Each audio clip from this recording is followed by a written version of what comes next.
Well, welcome back into another edition of Prime Sports World. On today's episode of the Prime, we're going to talk about the last week of the regular season in the UFL, and we're going to preview their semifinal matchups as we are winding down to the very end of the UFL in their first inaugural season. Please like, share, and subscribe to the podcast. I'm David Huffman, right there, my co-host, Mr. TJ Hopkins. TJ, how you doing, buddy? Let's do this. All right, yes, let's not waste any time. Let's swing right into Saturday. Thank you, my Aunt Judy, for giving the podcast a like. I do appreciate that, and love you, Aunt Judy. Let's swing right into Week 10. Let's start with Saturday, where we had a preview of the matchups that we're going to see this weekend, starting first with the Birmingham. Oh, wait, hold on. The Panthers going into Birmingham and falling short because Jake Bates missed his second field goal of the season. He missed a 53-yarder basically at the horn, and Birmingham escapes with a 20-19 victory. Looking at quick here at stats, Bryce Perkins, I think, got injured early and had to leave the game. Danny Antling came in 16 of 31, 195 yards and a touchdown. Adrian Martinez, not as efficient as you'd like him to be going into the playoffs, but still 14 of 28, 163 yards and a touchdown. CJ Marbrell, leading rusher for the Birmingham Stallions. He also had 2 touchdowns on the ground. And Bryce Perkins was also the leading rusher for the Michigan Panthers. And was it Sassiosi Mariner caught the one receiving touchdown for the Michigan Panthers, and Jace Sternberner may win himself back into the NFL if he continues to play like this. 2 for 53 and a touchdown for the Stallions as they escape Michigan with the narrow victory. I think Jace Sternberger is going to stay right where he's at. Okay. It is. I mean, he's been really good. He's been excellent this season. Mm-hmm. And okay. sometimes you find a home. this is home, right? Fair enough. Like everybody's like AJ McCarron can go back to the league. AJ's like, nah, I think I'm gonna stay here. I'm gonna get in where I fit in. I mean, you want to be a star of the league, or you just want to be another guy. Exactly. I'm gonna get in where I fit in. So, Um, and tough break for Jake Bates. I mean, he's been excellent this season at kicking field goals. Missed a 53-yarder, not by a ton, but tough to see him miss. I mean, it was wide left, right? Wide right. Wide right? Yeah, wide right. He pushed it right. It was pretty bad. It was pretty bad. Like by his standards, from what we've seen from him, yeah, it was like, oh, you missed. You missed? Yeah, right. I mean, he's only missed 2 field goals. I mean, granted, they don't kick a lot of field goals in the UFL, but he's only missed 2 this season, and it's like you missed. Oh, and you missed bad. Like you missed pretty bad, and yeah, it just sucks that that's the one that mattered. That's the one that counted. That was for the W, and he pushed it wide right. And hey, it happens. Right, it happens. We saw it happen in the AFC divisional round with what's his name on the Buffalo Bills shanked that field goal. Sam Bass. I know his last name. I don't remember what his first name is. But it's not. It's Birmingham's been kind of challenged these last few weeks. Yeah. Of the season, like this is a 1-point win here. I think they had a close game the week before. I think they got their they suffered their first loss last season.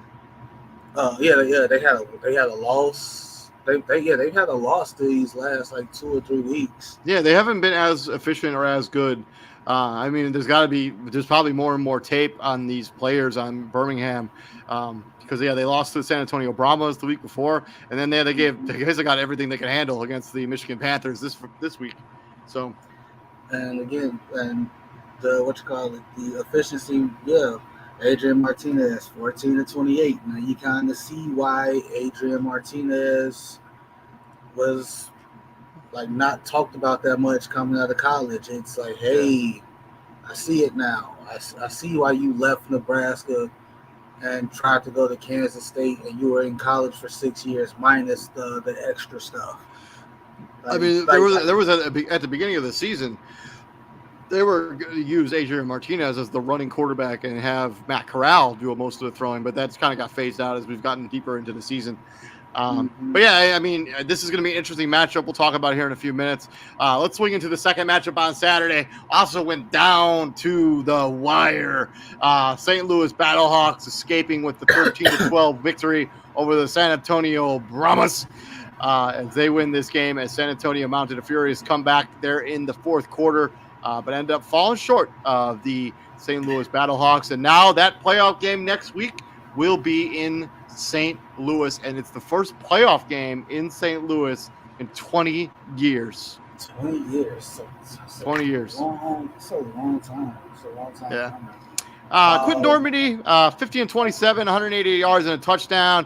Chase Gabers also played in this game, but he threw a pick. Morgan Ellison, 11 for 43 and a touchdown. They only ran the ball for 3.3 yards per carry. And John Trey Kirkland, 7 for 120. He caught the most passes in the UFL this season. So shout out to DeAndre Kirkland. Kudos to him on an excellent season. On the other side, AJ McCarron, 10 of 24. Not really what you wanted to see, but he is coming off that injury. I think this is his first game back or his second. But that completion percentage is not great against a very good defense in San Antonio. 1 touchdown, 1 pick. Jacob Sailors, 12 of 50. And 2 for 34 for Akeem Butler. A pretty quiet game by his standards, who may win Offensive Player of the Year in the UFL. Yeah, I think Kirkland might get some camp invites or preseason invite this upcoming season, just to see what he can do against at the NFL level, because he a monster down here. Like it's. Like that, what you call it? And the Brahmas were using him he was throwing passes and stuff this season. Yeah, he do a little bit of everything for them. And when you when you tend to be offensively challenged like San Antonio can be, you gotta get it where you can. Like you gotta find ways to get creative. You gotta find ways to keep the crowd into it, shock people, catch people off their feet, And and their kicker also missed a kick that could have won in the to game in win this that one could as have won well. the game. Yeah, so a 51-yard field goal was no good. Yeah, Joshua Uh, Kirkland, like the touchdown he caught, it was almost like it was like a no, no, no, and then it's like, yeah, oh, okay, never mind. Like you know what you're doing. Like you know what you're doing. And yeah, I fully expect him to at least get some calls. Like he could definitely be a nice little slot guy yeah, I agree at with the you. at the NFL level. And yeah, on the St. Louis side, I mean, yeah, sure, you won the game, but this was not a peak performance by your But offense. but you kind of said it though. Like this was not the team that you want your starting quarterback to come back and see like the Yeah, first game back from injury. Like this is one of the tougher defenses of this I mean league. they allow the fewest points in the league. Right. And now you got what you call it. So take AJ McCarron's numbers with a grain of salt, I And guess. we also don't know how much he practiced this week in order revving up for this game. We also don't know because these two teams knew they were going to have to play each other a week later. I know that their head coach did an interview during the primetime game on Sunday saying that yeah we didn't hold anything back, but I don't necessarily believe that because I think if you were I think you want to hold some stuff back because you're going to have to play this team a week later for all the marbles. That too. So if you're San Antonio, like you got to understand that hey, the AJ McCarron you saw this game probably is hopefully it's not going to be the same AJ McCarron in And the next I will game. be very interested to see like what the crowd is like at this game. Like this is the first playoff game in they're St. Louis for 20 years. I imagine it's going to be rowdy. they're calling for a blue out. So if you're going to the game in St. Louis, wear blue, wear Battlehawk blue, and you you're gonna I be like it. all right. I like it. I like it. I dig it. I dig it. But yeah, the St. Louis Battlehawks, they end up getting this victory. Moving on to Sunday, the first of the games that really had no relevancy outside of the weird stipulation they put on the Houston Memphis game. Although, like, so they came out right. So they came out and they're like, "Hey, we don't want to reward losing. So whoever wins the Houston Memphis game is going to end up with the first overall pick." But if you're Arlington and the DC Defenders, you got to be like, "Hey, if we're not rewarding losing, we have more wins than they do. Why don't we have the first overall So, pick?" Like, it's just a head scratcher. But this was a very entertaining football game too. Like 32-31, Arlington Renegades beat the DC Defenders. Basically scored a touchdown with 2 minutes left in the game to go up and get the 2-point conversion to go up the 32-31. the safety they got, I think Arlington got a safety. It was weird. Like it was on the kickoff. Like it was weird how they got how DC got a safety on it. Like it was super weird. I wish I could have found it and like sent it to you, but like I was like so confused. And I was just like, you know what? I'm like, forget it. Not the time, not the day. But if you're DC, like you could not just like hey, season from hell, get it Yeah. out of here. I'm like, you're just so done. Like you I just mean, Jordan cannot wait for this season. Tiamo probably played It his was best game of the awful. year.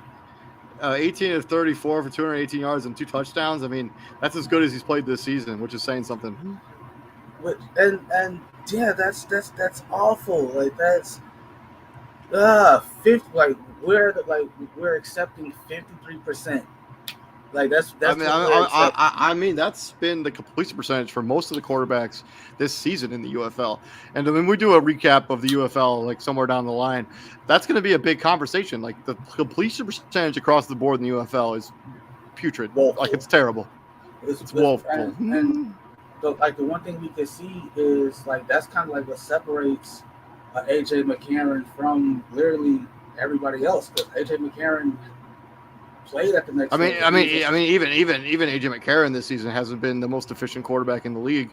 I mean, it's been the quarterback play in the UFL this season has been subpar.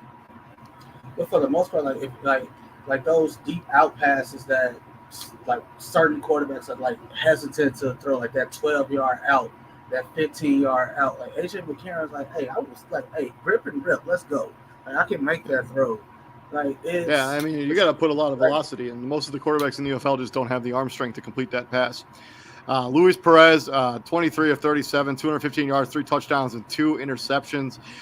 Sal Cannella continued to play well. He had 7 catches for 52 yards. I think he may play on Sundays, potentially in the NFL. He might get some looks there. He's a big man with some beautiful hair. And Tyler Vaughns caught 2 touchdowns, and Deontay Burton also had a touchdown for the Arlington Renegades. This was a legit shootout that went down to the absolute wire. I love to see it. I think that, and again, it comes down to like little stuff. Arlington's running game was on point. DC's isn't. Like 38 yards for the whole game. The whole game. It was, you got outgained by 90 yards, whatever that math. Yeah, 90 yards or 88, whatever the math is on that. So 120. I mean, and again, like we gotta give a caveat to DC because like no Abram Smith, like that punch in their running game, not having that is massive. It'll be interesting to see what happens when he comes back next season. This was the season from hell for DC. Like they couldn't wait for this shit to get over with. I agree. Same with Arlington. Like, I'm not even gonna sit here and act like Arlington's not happy to be done playing either. What, this was their third win of the season? They finished. Yeah, I mean they had no wins for majority of the season until they won their last 2 games, and they won a game like week 8 or something or 7. So they won 3 of the last 4 games, but they ended at the start of the season 0-7. So it's been a tough run, and this is the team that won the XFL last year. And this is a 10-week season. I mean, they were pretty fluky. I mean, they were under 500 when they won the XFL last season. But so then again, like to the final game, it's a 10-week season. Like if you're not if by week 5 you don't have a win or you have 1 or 2 wins, you're pretty much out of it. And then moving on to the final game, this game became the battle for the first overall pick. So whoever won this game ended up with the first overall pick. And then they like to point out during the broadcast that not only do you get the first overall pick in the first round, but you also get the first overall pick in every other round. Like every time I was like, okay, thanks. Like no shit. But the Memphis Showboats did just enough to get the victory here, 19-12. But this was not the offensive outing that you wanted to watch if you were like looking for really good offensive football. The only thing that was excellent was Victor Darius. Darius Victor, Thunder Thighs. In the second half, he had most of his 54 yards and 2 touchdowns in the second half, including both of his touchdowns in the second half. Basically carried this team on his back to the victory. Roughnecks, this is another team that can't wait for this season to be over. Quarterback play wildly inconsistent for the majority of the season. Josh Love made his first start in a real long time, but he didn't play particularly well. But he was efficient, 20 of 29, 152 yards and a touchdown. Their best wide receiver, Justin Hall on the Roughnecks, I think he finished second in terms of passing catches this season. 8 for 70 for him, but yeah, this was not a offensive clinic by any means, and the game ended with a 4th down that did not convert. Memphis took the knee, and that was the end of the game. Well, with Houston, and I don't know why Reed Sennett even had the 2 pass attempps that he had. I mean, the picky through was brutal. Like, oh my god! I don't understand. I don't understand that one. Well, Nolan Henderson was really struggling, and they're like, "Well, let's see what Reed Sennett can give us." And he threw a terrible interception. He never came back. 62% is struggling. Like that's. I mean, yeah, like, but like all things considered, 21-34, like. I think the problem here is bigger than whoever played quarterback for the Oh, Houston Roughnecks. for sure. Like that. Like we see this in the NFL all the time. Like that's a horrible cop out. All right, like we see quarterbacks have just crap rosters around them and be like, "Hey, win," and then when they don't win, it's like, "Well, the QB's not a winner." Yeah, I wonder why. Like we saw with Justin Fields. Justin Fields was given Dante Pettis, Byron Pringle, and my left arm and told, "Hey, go win." And then he didn't win. It's like, well, he's not a winner. I wonder why. Like, look at the crap you gave him to work with. Well, I mean, Justin Hall has been really good for the Roughnecks. I mean, he had over like 150 yards receiving the game before against the San Antonio Brahmas. But he's the only really guy. And then they basically abandoned the run early in this game, even though there was really no reason whatsoever to do so. And you know me like that's like one of my biggest pet peeves in football. It's like, hey, there's no need to abandon the run that like at any point in time, like seriously, especially if it's like your bread and butter. And like you said, like Justin Hall was nice, but like Justin Hall was one. We see it all the time. He's one guy. He's one guy. He's one guy. And the Showboats were definitely going out of their way to die on the football. Also, the thing that really kind of swung this game early, after the Memphis Showboats scored their initial touchdown, the Memphis Showboats, the Houston Roughnecks were driving down the field, and they were in position. They scored a touchdown, but there was offensive pass interference on the play that the refs missed and didn't call. Memphis used their super challenge, got the touchdown taken off the board. The Houston Roughnecks didn't even score on that possession. And that was really the difference in the game. That's the game right there. I mean, if they don't challenge, and that's what's great about the UFL and some of their rules with the super challenge, and like if a ref makes a mistake, you can fix it with your super challenge, and the transparency in the league is just excellent. We kind of heard, what is it? Was not John Pereira, not Dean Blandino, the other guy. Mike Pereira. Yeah, so like you can actually hear him break down the play.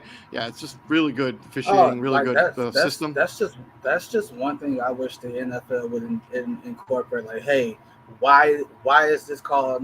Why is this challenge one versus why is it not one? All the other good stuff. But if you look at these, like if you look at the numbers on paper, 243 to 152 advantage Houston. 80 to 58 advantage Houston, right? Numbers say Houston should have won this game. Yeah, I mean, they won time possession. They just never punched the ball in the end zone. They were kicking field goals when Memphis was scoring touchdowns, and that was the difference in the game. You outgained them by 120 yards, and you lost. Yep. And now the Memphis Showboats have the first overall pick, and they have the first overall pick in every other round. I'm not sure even how many rounds they have. I don't either. I gotta pay better attention to that. But it's like, but I think like you know how you said earlier with the the completion percentage being like woeful across the league. Yeah, that's like what I just said is also has to be looked at more in depth. Like we've seen time and time again a team outgain the opposition by hundreds of yards and lose. I think a lot of it has to do with the fact that there's like trump cards in this league. Like you can get 3 points. Yeah, you can get 3 points when you score a touchdown as opposed to 1 or 2. Like there are just ways to even the playing field, even if you're getting outplayed. And I think that's what they're going for. Like because of the advent of the 3-point play, the 3-point conversion, and like the fourth and 15 instead of an onside kick. Fourth and 12, but 4th and 12, like same, yeah. It's the same idea, but it's the same, right? It's the same idea. It's like they want to create that, and you said this before, like they want to create the illusion of, hey, in this league, no game is over. Like no game is truly over until that clock hits 0. Like, and this is like I think I can't remember a time if we've from last season till now, like, has there ever been a week where all the games were one possession, one score I'm games? sure there has been, but I do not remember. So No, like all. I'm talking all four. Like I ain't talking like one or two. Like we yeah, have I one or know. two games. I'm sure there has been. I just don't remember a time. And then I usually replace these graphics, so I can't go back in the archives and check. Let's swing into the semifinal schedule. Let's start first with the USFL division. We got the Michigan Panthers going into Birmingham, taking on the Stallions, a matchup we saw last week. TJ, who do you think is coming out on top? I'm going Michigan. I like the fight they took to Birmingham. I didn't like how Birmingham closed the. I didn't like how Birmingham closed their season. And we kind of see this. We see this in sports all the time. Like a team that gets super hot, they're dominant most of the season, and then it comes down to like the last few weeks, and they kind of check out. They kind of, they coast through. They kind of coast through a bit, and they get laps. They take it easy. And Michigan is not a team that you can just say, "Hey, another game on the schedule." Again, they were a Jake Bates 53-yarder, which he makes in his sleep. Oh, well, yeah. Like you said it, bro. Like he missed 2 field goals the entire season. That was the second one. Yep. Like Jake Bates makes this field goal. It's a different ball game, bro. Like it really is. And so I'm going to go. Well, I mean, even though the game, even if he had made it, the game still would be in Birmingham. Don't matter. I'm going with Michigan, and I think Michigan goes down. Like, you go into this game. Hey, we lost by 1. We effing had it. We had. I mean, Michigan. So outside of that loss to Birmingham last week, they won 5 in a row before that, and their only other loss was when they went to San Antonio and got beat by the Brahmas 19-9. I mean, they've been like their only losses this season have come to the Birmingham Stallions, San Antonio Brahmas, and then the Stallions again. We talk about this in the NFL. It's hard for a team to beat a team 3 times in the same season. But I think it's going to happen. I think Birmingham is just the better football team, and I really don't trust this offense for the Michigan Panthers. I just think it just doesn't have the bells, it doesn't have the whistles to really compete with Birmingham. And I think Birmingham was holding a lot back in the game against Michigan because they knew even if they lost, that game was still going to be in their building. Give me Birmingham. Yeah, I think they said something about that in the broadcast too. Like it's maybe that's why Birmingham was kind of, I ain't gonna say like going through the motions, but they kind of felt like something just felt like off a little bit. Like they had already clinched. They've been clinched for God knows how long now. Like, and it's just like, we're all right. Yeah. We're gonna be fine. Like we win, lose, or draw. This game's in our house. I'm still riding with Michigan though. And then the other one going into the XFL division. This game's on Sunday in prime time. We got the San Antonio Brahmas going into St. Louis and in the house for the first playoff game in 20 years against the Battlehawks. TJ, I'm taking the Battlehawks. I think that atmosphere that they are going to be playing in is going to be too much for the San Antonio Brahmas, whose offense also can be abysmal at times. And I also think they just have the best quarterback play. Give me the Battlehawks, and the maniac fans in St. Louis are going to show up to this game. We're talking probably 40K people in this building, dude. Yeah, and I'm with you. I'm going with St. Louis. St. Louis at the crib, a raucous. I think, however many people you say is going to be there, I think it's going to be more. Oh, man. More than 40K? Man, I think it's going to be standing room only. I think it's going to be okay, bro. Like it's going to be loud. It's going to feel like an NFL game. For like a lot of the games in the UFL, it hadn't really felt like an NFL game. This is going to.